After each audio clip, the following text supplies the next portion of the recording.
मी महाविकास आघाडी सोबतच आहे, विनोद निकोले यांनी हे वक्तव्य केलंय।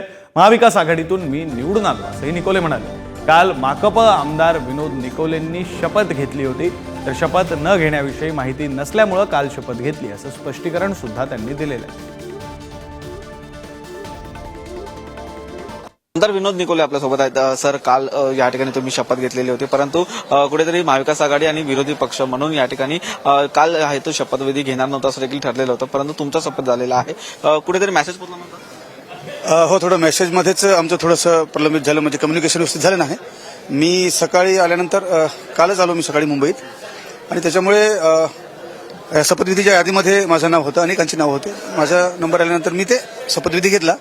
त्याच्यानंतर मला हे कळलं की आज शपथविधी महाविकास आघाडीच्या आमदारांनी घ्यायचा नव्हता, हे मला उशिरा समजलं।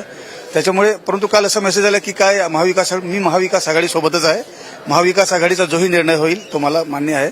आणि महाविकास आघाडीचे आमचे जे वरिष्ठ पक्षाचे आमचे जे वरिष्ठ नेते आहेत त्यांच्याबरोबर महाविकास आघाडीच्या सर्व नेत्यांची चर्चा झालीच असेल, ते आज मला काय तो मेसेज मिळेल।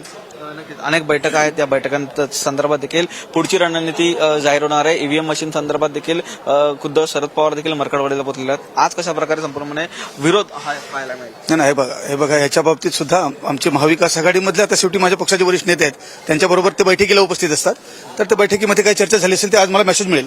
परंतु मी महाविकास आघाडीसोबतच आहे आणि सोबतच राहणार अशा प्रकारचे संपूर्ण वक्तव्य आहे ते त्यांनी केलेलं आहे। व्हिडिओ विकास कवळे, निखिल चव्हाण, पुढार न्यूज, मुंबई।